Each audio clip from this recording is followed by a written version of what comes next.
Hello students, my self Ashish Joshi. आज हम बात करेंगे लिमिट टेस्ट ऑफ सल्फेट के बारे में। पिछली वीडियो में हमने पढ़ा था limit test of chloride. I hope आपको समझ आया होगा।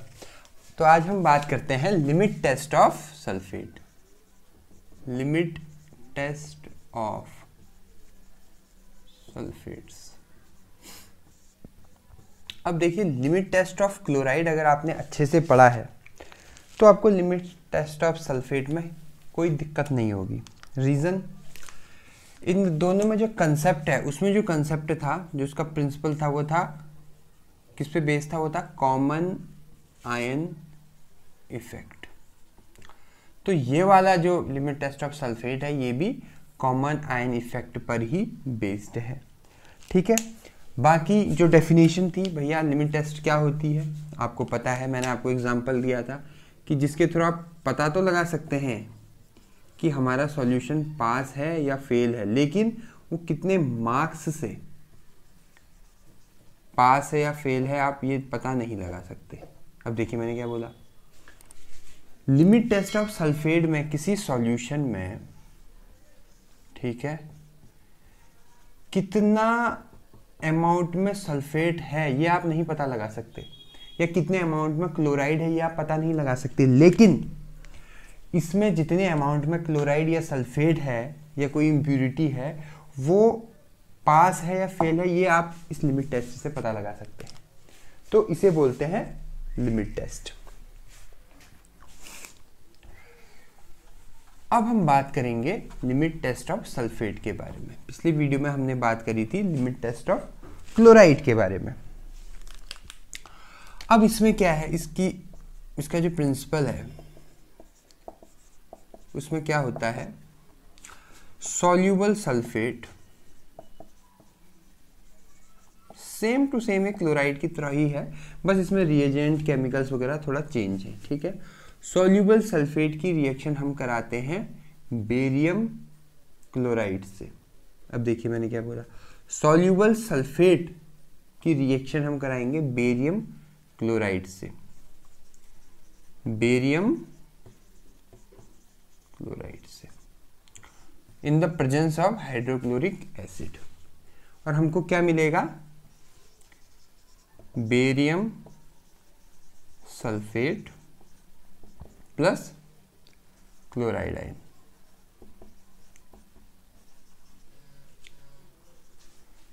ठीक है। तो हमने क्या पढ़ा कि हम पढ़ रहे हैं लिमिट टेस्ट ऑफ सल्फेट। उसमें जो है प्रिंसिपल, जो है उसका प्रिंसिपल मतलब जो कॉन्सेप्ट जो लगता है वो है common ion effect. Common ion effect क्या होता है पिछली वीडियो में मैंने समझा है। इधर ऊपर में आई बटन पे आप क्लिक करेंगे तो आपको वो मैं दे दूंगा, वो वीडियो आपको मिल जाएगी, तो आप उसमें देख लीजिएगा। ठीक है। अब हम पढ़ेंगे प्रिंसिपल क्या है। प्रिंसिपल में हमने क्या पढ़ा? प्रिंसिपल मतलब इसमें बेसिकली होता क्या है, सॉल्यूबल जो सल्फेट है उसकी रिएक्शन बेरियम क्लोराइड से होती है in the presence of hydrochloric acid, और हमको क्या मिलता है? Barium sulphate plus chloride ion. अब बात करते हैं इसके रिएक्शन की, केमिकल रिएक्शन की अगर हम बात करें तो सॉल्यूबल सल्फेट मतलब SO4 2 नेगेटिव, ठीक है, reaction barium chloride BaCl2 in presence of hydrochloric acid, क्या निकलेगा? BaSO4 बाहर आ जाएगा। ठीक है, BaSO4 निकल, ये मेजर कंपाउंड है। इसके वजह से पता लगता है कि ये सल्फेट की प्रेजेंस इसमें कितनी है, सल्फेट की प्रेजेंस इसमें है या नहीं है, और वो पास है या नहीं है। ठीक है, प्लस क्लोराइड आयन। ये इसकी सिंपल सी रिएक्शन है। ठीक है। अब हम बात करते हैं मेथड की। अब मेथड की अगर हम बात करें, ठीक है, सेम टू सेम इसकी तरह है लिमिट टेस्ट ऑफ क्लोराइड। मैंने तभी आपको बोला अगर आपने लिमिट टेस्ट ऑफ क्लोराइड अच्छे से पढ़ा है तो लिमिट टेस्ट ऑफ सल्फेट आपके लिए कुछ नहीं है, इसलिए ये वीडियो भी ज़्यादा लंबी नहीं बनेगी। इसमें हमने क्या करा, उसमें हमने क्या किया था, जो उसमें किया था वही हमने इसमें भी करा, वही इसमें भी करेंगे। मीन्स दो हम नेशनल सिलेंडर लेंगे, नेस्लर सिलेंडर लेंगे, एक में रखेंगे हम सैंपल सॉल्यूशन, या हम इसको टेस्ट सैंपल लिख लेते हैं, इजी होगा समझाने के लिए। Test sample. दूसरे में हम लेंगे स्टैंडर्ड सॉल्यूशन। मान लो इसमें हमने ले लिया टेस्ट सैंपल, इसमें हमने ले लिया स्टैंडर्ड सॉल्यूशन। ठीक है, अब हम क्या करेंगे, इसमें तो हमने ले लिया सैंपल, प्लस वाटर में डिसॉल्व करेंगे, उसके बाद ऐड करेंगे हाइड्रोक्लोरिक एसिड, फिर ऐड करेंगे बेरियम क्लोराइड, उसके बाद स्टेयर करके हम 5 मिनट के लिए रखेंगे और ऑब्जर्वेशन देखेंगे इसकी। ठीक है,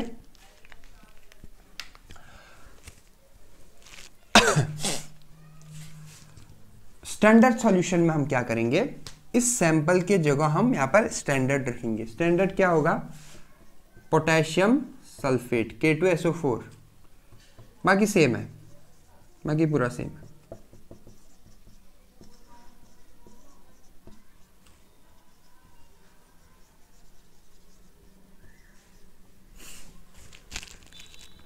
ठीक है, अगर हम अब रिएक्शन, इसकी रिएक्शन की बात करें, इसकी रिएक्शन तो हमने अभी पढ़ी, इसकी रिएक्शन हमने क्या पढ़ी, SO4 2 negative plus BaCl2 in presence of hydrochloric acid, क्या मिलेगा, BaSO4 प्लस Cl नेगेटिव। ठीक है, क्लोरीन के आयन। अब इसमें क्या होगा, ये SO4 जो यहाँ पर सॉल्युबल सल्फेट है, यहाँ पर आ जाएगा K2SO4, यहाँ लिख देता हूँ इसकी रिएक्शन K2SO4।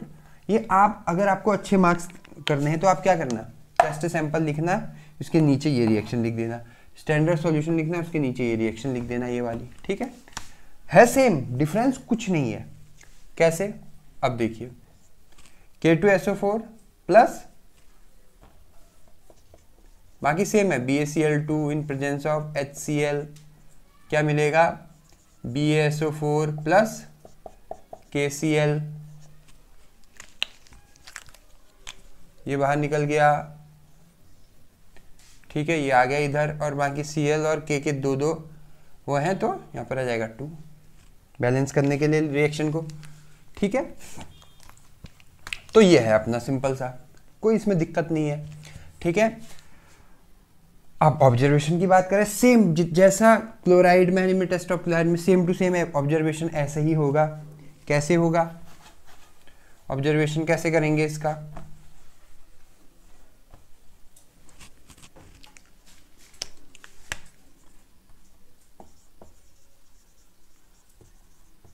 ठीक है, ऑब्जर्वेशन कैसे करेंगे, और देखो ऑब्जर्वेशन करने के लिए हमने 2 नेस्लर सिलेंडर लिए थे।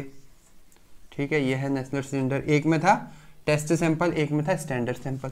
अगर टेस्ट सैंपल की टर्बिडिटी कम है, स्टैंडर्ड सैंपल की टर्बिडिटी ज़्यादा है, टर्बिडिटी मतलब जो धुंधलापन होता है, ठीक है, हिंदी में अगर बोलूँ तो ये रिएक्शन क्या है, पास है, ये लिमिट टेस्ट क्या है, पास है। अगर टेस्ट सैंपल की टर्बिडिटी ज़्यादा है, टर्बिडिटी ज़्यादा होने का मतलब क्या है कि उसमें बेरियम सल्फेट के जो उसमें बेरियम सल्फेट है वो ज़्यादा अमाउंट में प्रेजेंट है, तो जितना ज़्यादा बेरियम सल्फेट होगा उतना ज़्यादा ये टर्बिड होगा। अब हमें इसमें ज़्यादा बेरियम सल्फेट नहीं चाहिए, इसके कंपैरिजन में हमें इसमें ज़्यादा बेरियम सल्फेट चाहिए।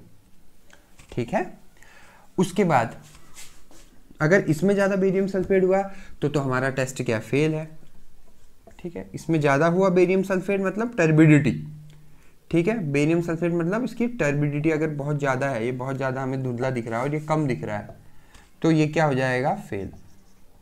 अब कभी कभी क्या होता है बोथ क्लोराइड और सल्फेट आयन में कि कभी कभी हम ऐसा, अगर हमारे पास ऐसा सैंपल आ गया जिसमें क्लोराइड और सल्फेट प्रेजेंट ही नहीं है, तो वो प्रेसिपिटेट बनाएगा नहीं, उसमें टर्बिडिटी बिल्कुल नील हो जाएगी, बिल्कुल जीरो टर्बिडिटी होगी, और इसमें अपनी टर्बिडिटी होगी। इसमें क्यों टर्बिडिटी होगी, क्योंकि इसमें तो स्टैंडर्ड है, इसमें तो हमने K2SO4 लिया हुआ है, इसमें K2SO4 डाला है। ठीक है, लिमिट टेस्ट ऑफ क्लोराइड में हम क्या डालते थे, NaCl डालते थे, ठीक है। तो उसमें तो ऑलरेडी हम क्लोराइड आयन डाल रहे हैं, सल्फेट आयन डाल रहे हैं, तो उसमें तो टर्बिडिटी होगी ही, लेकिन ये तो सैंपल है, इसका हमें पता नहीं है, इसी का हमें पता लगाना है। तो अगर इसमें कोई भी टर्बिडिटी नहीं हमें दिख रही है तो भी जो हमारा जो लिमिट टेस्ट है वो तो बढ़िया नंबरों से पास है फिर तो, क्योंकि इसमें तो टर्बिडिटी है ही नहीं, ठीक है। तो ये था एक सिंपल सा छोटा सा lecture limit test of sulphate का। एक बार हम क्विक रिवाइज कर लेते हैं, ठीक है। क्विक रिवाइज करने से पहले मैं यहाँ पर जो सबसे मेन है वो मैं लिख देता हूँ, जो इसकी 2 रिएक्शन है, उस रिएक्शन से आप बस अगर सिर्फ आपको ये 2 रिएक्शन याद होगी, एक सैंपल वाली टेस्ट सैंपल, ठीक है, और दूसरी हो गई अपनी स्टैंडर्ड सॉल्यूशन। अगर ये 2 रिएक्शन आपको याद हो गई ना, soluble sulphate plus BaCl2 in presence of hydrochloric acid BaSO4 plus chloride ion, ठीक है। Standard solution K2SO4 plus BaCl2 in presence of hydrochloric acid BaSO4 plus ट्राइस KCl, ठीक है। ये ऐसा वहाँ पेपर में मत बना देना ऐसा, ठीक है। अब मैंने ऐसा क्यों बोला कि ये दोनों रिएक्शन याद होगी, तो अब देखिए लिमिट टेस्ट ऑफ सल्फेट, ठीक है। सबसे पहले हम हेडिंग अब मैं बता रहा हूँ आपको तरीका, पेपर में अगर आएगा तो आप कैसे लिखेंगे। सबसे पहले आप हेडिंग डालोगे इसकी, अगर आपने बहुत अच्छे मार्क्स लाने हैं, सबसे पहले आप लिखना है इसका कॉन्सेप्ट क्या है, कॉमन आयन इफेक्ट क्या होता है। अगर आपको आता है और आपके पास टाइम है, अब ऐसा नहीं कि आपको कॉमन आयन इफेक्ट बहुत अच्छे से आता है तो पूरा आपने आधा घंटा उसी को एक्सप्लेन करने में, क्योंकि common ion effect is very बहुत बड़ा टॉपिक है ये, ठीक है, लेंदी टॉपिक है, तो इसलिए टाइम को देख के, ठीक है, आपने लिख दिया कंसेप्ट लिख दिया इसमें कॉमन आयन इफेक्ट। उसके बाद आप हेडिंग डालोगे प्रिंसिपल, ठीक है। पहले आपने लिखा कंसेप्ट, ठीक है, फिर आप लिखोगे प्रिंसिपल। प्रिंसिपल में आप क्या लिखोगे, इंग्लिश में लिख दोगे कि जब हम इसकी रिएक्शन इसके साथ करते हैं, ये जो है रिएक्शन ना, इसको नहीं, इसकी बात कर रहा हूँ, इसको आप सॉल्युबल सल्फेट बोल देना, सॉल्युबल सल्फेट्स, ठीक है। तो जब सॉल्युबल सल्फेट की रिएक्शन हम किससे करवाते हैं, बेरियम क्लोराइड से करवाते हैं in presence of hydrochloric acid, तो हमको क्या मिलता है, हमको मिलता है बेरियम सल्फेट और क्लोराइड आयन, ठीक है, ये हम लिख देंगे।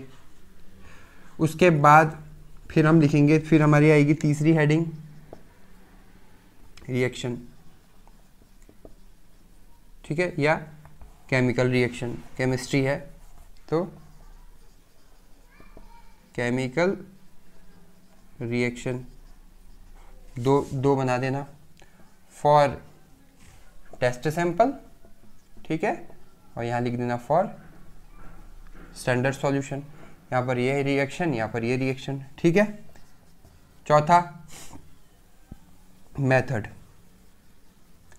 मेथड आपको पता ही है, 2 आप वो कॉलम करके यहाँ पर लिखना टेस्ट सैंपल, यहाँ पर लिखना स्टैंडर्ड सैंपल, पूरा मेथड बता देना, फिर लास्ट में लिखना रिजल्ट और ब्रैकेट में कॉलम में लिख देना ऑब्जर्वेशन,